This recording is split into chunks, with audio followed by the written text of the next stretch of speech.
Very good afternoon students, welcome to the channel basically the maths by Gurinder ma'am.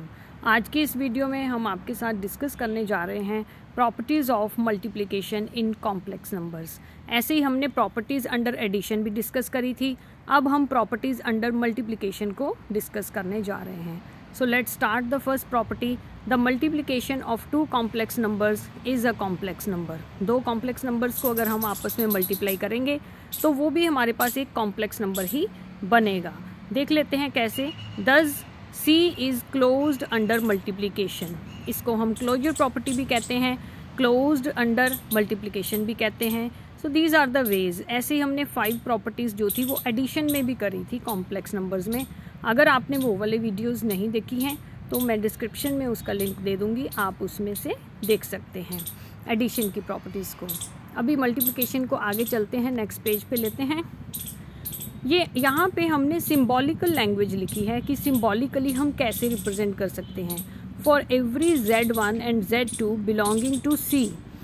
For every का sign है, ये symbol है, मैंने अपने प्रीवियस वीडियोज़ में भी आपको बताया हुआ है। Z1, कोई भी Z1 एंड Z2 अगर हम लेते हैं कॉम्प्लेक्स नंबर्स में से तो उनकी प्रोडक्ट जो है Z1 इंटू Z2 जो है वो भी कॉम्प्लेक्स नंबर्स में ही फॉल करेगी। सो लेट्स प्रूव दिस रिजल्ट। इसको प्रूव कर लेते हैं। सबसे पहले मैंने Z1 एंड Z2 को लेट कर लिया है कि ये दो कॉम्प्लेक्स नंबर हैं, ये हैं x1 plus iota y1 and x2 plus iota y2। ऐसे ही हम इनको एज्यूम करते हैं। सो यहाँ पे मैंने इनकी प्रोडक्ट कंसीडर करी है सबसे पहले, क्योंकि मैंने प्रोडक्ट को प्रूव करना है कि ये भी एक कॉम्प्लेक्स नंबर होगा। तो मैंने प्रोडक्ट को कंसीडर कर लिया है। मल्टीप्लाई करेंगे दोनों ही कॉम्प्लेक्स नंबर्स को। मल्टीप्लिकेशन का फॉर्मूला मैंने आपको बताया हुआ है, अगर वो आपने नहीं देखा है उसका शॉर्टकट भी बताया था मैंने अपनी लास्ट वीडियो में, तो वो भी डिस्क्रिप्शन बॉक्स में आपको उसका लिंक मिल जाएगा। You can see from there. Real को मल्टीप्लाई करेंगे, इमेजनरी को मल्टीप्लाई करेंगे, सो हमारे पास रियल पार्ट आ जाएगा x1 x2 minus y1 y2। क्योंकि आयोटा स्क्वायर आता है इसलिए माइनस आ गया। अभी इसका मैंने एक रियल पार्ट उठाना है, अब इधर का एक इमेजनरी पार्ट उठाना है। इस ब्रैकेट में से इधर में से मैंने रियल उठाना है, इधर से इमेजनरी उठाना है, तो मेरे पास इमेजिनरी पार्ट बनेगा। सो ये आ गया x1 y2। सिमिलरली अभी मैं यहाँ से इमेजिनरी इधर से उठा लूँगी, उधर का रियल उठा लूँगी, तो ये बन जाएगा x2 y1। सो ये बन गया मेरे पास x2 y1। इसको बहुत अच्छे से एक्सप्लेन किया हुआ है मैंने, अपनी पूरी वीडियो एक बनाई हुई है, डिस्क्रिप्शन बॉक्स में आपको उसका लिंक मिल जाएगा। बार बार एक ही कॉन्सेप्ट को एक्सप्लेन करने के लिए टाइम की जो होती है वो बॉन्डेज होती है। सो इसको मूव ऑन करते हैं। प्रोडक्ट मेरे पास आ चुकी है। ये प्रोडक्ट जो है ये डेफिनेटली एक कॉम्प्लेक्स नंबर है। वाई? बिकॉज ये एक रियल नंबर है। रियल नंबर में सब प्रोडक्ट प्लस माइनस सब कुछ होता है। It is possible real numbers में। सो ये एक टोटल एक रियल नंबर बनेगा, ये भी एक रियल नंबर बनेगा। सेम वे से प्रोडक्ट हो रही है, एडिशन हो रही है, और ये एक रियल पार्ट बन गया है, ये एक इमेजिनरी पार्ट बन गया है बिकॉज इसके साथ आयोटा लगा हुआ है। So it is definitely a complex number. So ये कॉम्प्लेक्स नंबर बन चुका है। हमने यही प्रूव करना था फर्स्ट प्रॉपर्टी में। So let's move on to the second property, that is commutative property. यही प्रॉपर्टी हमारी ये एडिशन में थी। Z1 इंटू Z2 हमने प्रूव करना है, Z2 इंटू Z1 के इक्वल होगा। सो लेफ्ट हैंड साइड में ले लेती हूँ Z1 into Z2। Same procedure closure property वाला सेम मैंने लगा दिया है, वैल्यूज़ पुट करी हैं, लेफ्ट हैंड साइड सॉल्व करके रख ली है। ये मैंने अभी सॉल्व कराई है आपको, इसलिए इसको ज़्यादा टाइम नहीं लगाया मैंने। राइट हैंड साइड को मैंने ले लिया। अब राइट हैंड साइड में Z2 इंटू Z1 है, सिंपली ऑर्डर ही चेंज हुआ है, नथिंग मोर देन दैट। ये मैंने खोल लिया है मल्टीप्लाई के लिए। फिर से मैंने रियल को मल्टीप्लाई किया, इमेजिनरी को किया, तो मेरे पास रियल पार्ट बन गया है। इमेजिनरी पार्ट बनाने के लिए मैंने क्या किया है, एक रियल पार्ट उठाना है इस ब्रैकेट में से, एक इमेजिनरी उठाना है। सो ये मेरे पास बन गया x2 इंटू y1। फिर इधर से इमेजिनरी उठाना है और इधर से हमने रियल उठाना है। सो ये बन गया मेरे पास y2 इंटू x1। सो आप देखिए ये दोनों जो हैं, जहाँ पे मैंने ये मार्क लगा दिए हैं स्टार वाले, ये आप देखिए दोनों जो हैं left hand side and right hand side के रिजल्ट्स आए हैं। सो ये इक्वल हो गए हैं मेरे पास। सो लेट्स मूव ऑन, आगे चल जाते हैं। Multiplication is associative. ये प्रॉपर्टी थोड़ी प्रूव करने में लिटिल बिट लेंथी हो जाती है, ऐसी कोई बड़ी बात नहीं है। चलिए इसको प्रूव कर लेते हैं। हमारे पास क्या है, Z1 into Z2 into Z3, Z1 into Z2 into Z3। मतलब पहले हमने Z2 और Z3 को मल्टीप्लाई करना है, बाद में Z1 को इनके साथ मल्टीप्लाई करना है, और इधर हमने पहले 2 वाले को मल्टीप्लाई कर लेना है और बाद में Z3 को मल्टीप्लाई करना है। चलिए करते हैं। लेफ्ट हैंड साइड को ले लेते हैं। Z1 इंटू Z3 है, तो मैं इन दोनों को पहले एक ब्रैकेट में ले जाती हूँ। फॉर्मूला सेम रहेगा, रियल रियल, इमेजिनरी इमेजिनरी, एक रियल और एक इमेजिनरी। ठीक है। सिमेट्री बनाने के लिए मैं हमेशा x2 को आगे लिखती हूँ और y वाली टर्म्स को पीछे लिखती हूँ, ताकि आपको थोड़ा सा याद भी रहता है कि मैंने कौन कौन सी टर्म्स कैसे अरेंज करी हैं। अभी मैंने को ये बाहर वाली ब्रैकेट से मल्टीप्लाई करना है। अब आप देखिए ये 2 कॉम्प्लेक्स नंबर बन गए हैं, एक ये और एक ये ब्रैकेट वाला पूरा का पूरा, ये 2 कॉम्प्लेक्स नंबर हैं। इसमें आयोटा वाला ये पार्ट है। अब मैं इसका रियल उठाऊंगी, इधर रियल से मल्टीप्लाई करूंगी। सो ये कर दिया मैंने, रियल को मल्टीप्लाई कर दिया। इमेजिनरी को इमेजिनरी के साथ करेंगे। y1 फिर किसके साथ मल्टीप्लाई होगा, इसके साथ। और जब इमेजिनरी मल्टीप्लाई होते हैं बार माइनस भी आता है, बिकॉज आयोटा स्क्वायर का माइनस होता है वो। ये रियल पार्ट बन गया है मेरे पास। इमेजिनरी पार्ट बनाने के लिए मैं क्या करूँगी, ये सारा इमेजिनरी पार्ट है। इमेजिनरी पार्ट बनाने के लिए मैं क्या करूँगी, एक रियल पार्ट उठाऊंगी, जैसे x1 को उठाया मैंने, और फिर इसको मल्टीप्लाई इमेजिनरी से करूँगी। x2 y1, x2 y3 and x3 y2, इस पार्ट से मल्टीप्लाई करूँगी। सो ये मैंने कर दिया x1 को इमेजिनरी से।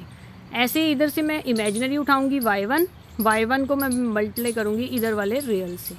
ये कर दिया। थोड़ा सा कॉम्प्लिकेटेड हो गया है, क्योंकि सारी की सारी टर्म्स जो हैं, काफ़ी सारी टर्म्स आ चुकी हैं।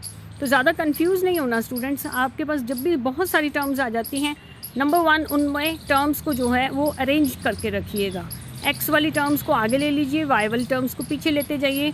There is no confusion and there is no mistake at all. So let's move on. First वाली ब्रैकेट भी मैंने सारी की सारी खोल दी है। x1 को अंदर मल्टीप्लाई किया, x1 x2 x3, x1 को मल्टीप्लाई किया y2 y3 के साथ, ये आ गया।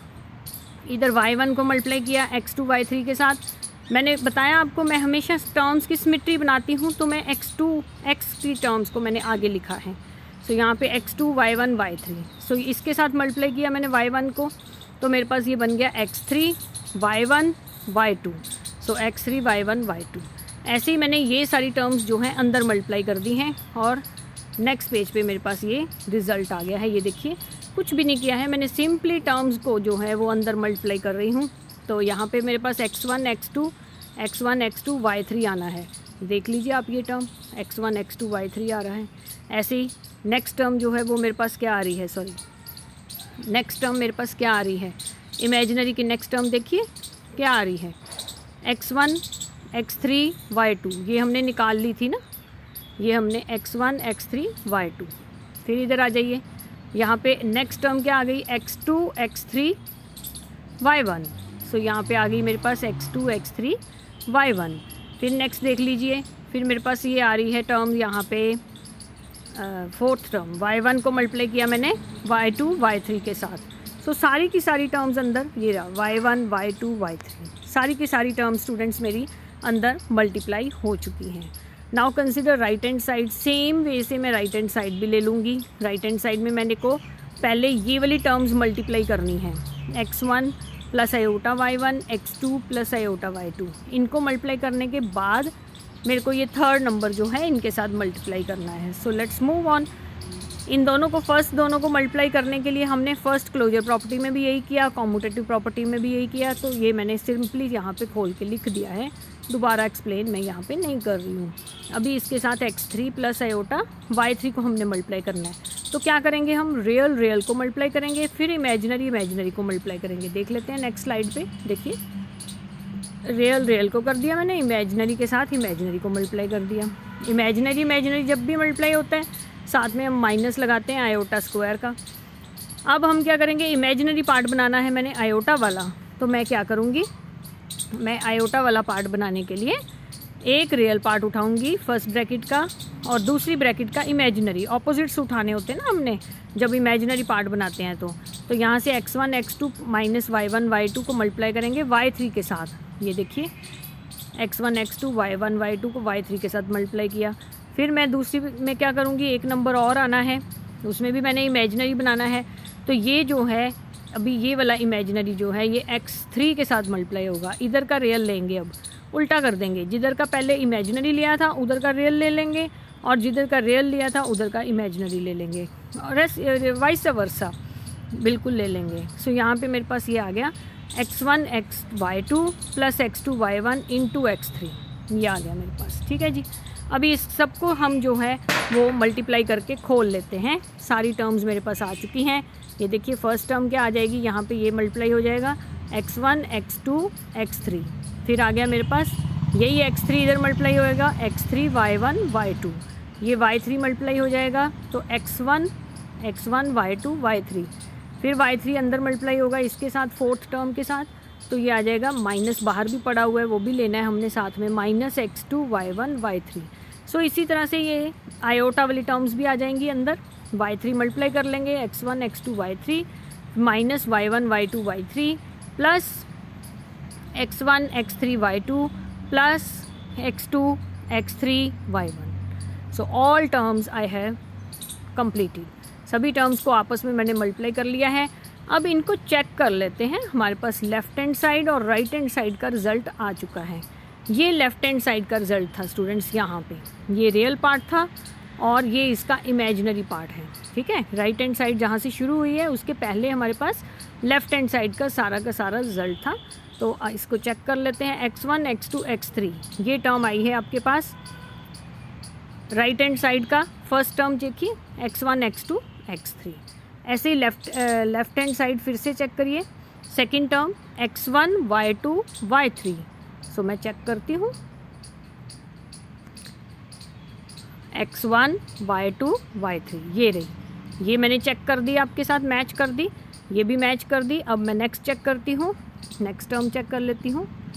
नेक्स्ट टर्म जो मेरे पास आ रही है, देखिए पिछली तीनों टर्म्स जो हैं वो माइनस वाली हैं, इसलिए मैं नेगेटिव को चेक नहीं कर रही। अभी मुझे पता चल गया सिर्फ फर्स्ट वाली टर्म पॉजिटिव थी, बाकी सारी नेगेटिव आ रही हैं। दो टर्म्स मेरे पास चेक हो गई हैं, अभी तीसरी टर्म मैं चेक करने जा रही हूँ x2 y1 y3। सो मैं नेक्स्ट चेक करती हूँ x2 y1 y3 ये रही। ठीक है जी, फिर मैं चेक कर लेती हूँ फोर्थ टर्म, और कौन सी रह गई मेरे पास, अभी ये वाली रह गई है x3 y1 y2, x3 है, x3 कहाँ पे है, ये रही x3 y1 y2। सो जैसे मैंने रियल पार्ट चेक किया है सेम लाइंस पे you can check the imaginary part. So मैं वीडियो का टाइम सेव करने के लिए इमेजिनरी की सेम टू सेम मैच नहीं कर रही हूँ, आप करिएगा इसको, सेम है हमारे पास ये सारी terms. So left hand side हमारे पास राइट हैंड साइड के इक्वल प्रूव हो गई है। So here comes the fourth property. Fourth property हमारे पास हो गई, एसोसिएटिव लॉ हमने कर दिया है। मल्टीप्लिकेशन जो है उसमें आइडेंटिटी एलिमेंट एग्जिस्ट करता है, ये है हमारी fourth property. Multiplicative identity exist in C, ये है for every z belonging to C. कोई भी अगर z हम उठाते हैं सो हमारे पास एक आइडेंटिटी एलिमेंट होगा 1, देयर एग्जिस्ट, ये साइन है देयर एग्जिस्ट का, देयर एग्जिस्ट 1 बिलोंगिंग टू सी। ऐसा एक 1 होगा हमारे पास जो मल्टीप्लाई करने के बाद पूरा कॉम्प्लेक्स नंबर सेम रिपीट कर देगा।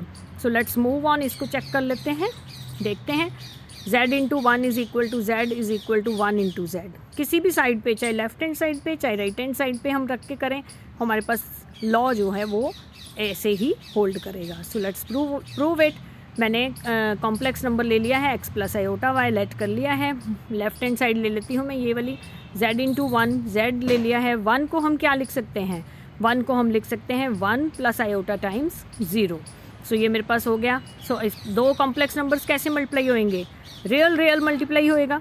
ठीक है जी, तो x into 1 minus y into 0। So ये y ने इसके साथ मल्टीप्लाई होना है, रियल होगा, इमेजिनरी होगा। सो y इंटू 0। सो ये आ गया। बार बार हमारा वही शॉर्टकट यूज़ हो रहा है जो हमने लास्ट वीडियो में डिस्कस किया था, how to multiply two complex numbers. दो कॉम्प्लेक्स नंबर कैसे मल्टीप्लाई होंगे, प्लस आयोटा टाइम्स एक का रियल दूसरे का इमेजिनरी, फिर एक का इमेजिनरी दूसरे का रियल। सो ये मैंने सारे नंबर्स ले लिए हैं, मल्टीप्लाई करिएगा। x इंटू 1 x आ जाएगा, ये 0 आ जाएगा, ये भी 0 आ जाएगा, ये 1 आ जाएगा। सो सॉल्व होने के बाद ये x माइनस 0 x आ जाएगा, 0 प्लस y y आ जाएगा। सो ये z आ गया। तो ये मेरे पास वही आ गया, z इंटू 1 z के इक्वल मैंने प्रूव कर दिया। सेम लाइंस के ऊपर आप ये प्रूव कर सकते हैं, ये मैंने यहाँ पे प्रूव करके नहीं दिया आपको। z is equals to 1 into z into 1 मैंने करके दिया है, 1 इंटू z आप करिएगा, ये आपका होमवर्क है। आप इसको कंप्लीट करिएगा। So let's move on to the fifth property. Fifth and the last property is here, multiplicative inverse of a non zero number complex number exist in C. So ये last property है हमारे पास कि inverse भी exist करता है। ऐसे ही हमने एडिशन में इन्वर्स को भी ढूंढा था, अभी हम मल्टीप्लिकेशन में ढूंढ रहे हैं। For every z is equals to x plus iota y, अगर कोई भी हमारे पास z होता है x plus iota y complex number, तो उसके corresponding there exist z dash, ऐसा एक z डैश होगा, कैसा होगा, x upon x square plus y square minus y upon x square plus y square. ये नंबर कहाँ से आया है ये मैं थोड़ी देर में बाद में आपको जवाब देती हूँ, पहले इसको प्रूव करते हैं। इस z के कॉरस्पॉन्डिंग ऐसा एक z डैश होगा belonging to the complex number c such that, कैसा होगा, दोनों को मल्टीप्लाई करेंगे तो मल्टीप्लिकेटिव आइडेंटिटी आएगी, जो अभी हमने 1 को प्रूव किया है। सो दोनों को मल्टीप्लाई कर तभी वो इन्वर्स बनेगा ना। आप देखिए 3 इंटू 1/3 करते हैं तभी आपके पास 1 आता है, तो आप उसको क्या बोलते हैं कि 3 का इन्वर्स क्या है 1/3। तो अभी z का इन्वर्स क्या प्रूव करना है मेरे को, z डैश, तो मैं दोनों को मल्टीप्लाई कर देती हूँ। फिर अगर मैंने इन्वर्स प्रूव करना है तो मैं मल्टीप्लाई प्रूव करूँगी, तो मल्टीप्लाई प्रूव किया, मैं नेक्स्ट स्लाइड पे ले जाती हूँ। मल्टीप्लिकेशन का लॉ सेम है, real real, imaginary imaginary, then real into imaginary and imaginary into real. So वहाँ से एलिमेंट्स उठाते गए और इधर मल्टीप्लाई में डालते गए, यू विल गेट, ये एलिमेंट्स आपस में कैंसिल हो रहे हैं, ये न्यूमरेटर जो है वो हम ऐड कर देंगे, ठीक है। यहाँ तो ज़ीरो ही बन रहा है, ये सारा ज़ीरो बना दिया हमने नेक्स्ट स्टेप में, और ये हमने क्या किया, ये कैंसिल हो रहा है और 1 आ रहा है, तो ये मल्टीप्लिकेटिव आइडेंटिटी आ गई मेरे पास। तो अभी मैंने प्रूव किया कि z इंटू जेड डैश जो है वो 1 है। z डैश इंटू जेड ये मैंने नहीं किया है, सेम लाइंस पे आप कर लीजिएगा, वेरी इजी है। जैसे हमने लेफ्ट हैंड साइड की है सेम वे पे राइट हैंड साइड हो जाएगी, कोई मुश्किल नहीं है। सो ये हमारे पास मल्टीप्लिकेटिव आइडेंटिटी भी जो वो है वो प्रूव हो गई है। So here we are finished with the 5 properties of multiplication of complex numbers. So students, आपको समझ आए तो please stay tune to the channel और इस चैनल के साथ बने रहिए। Thank you.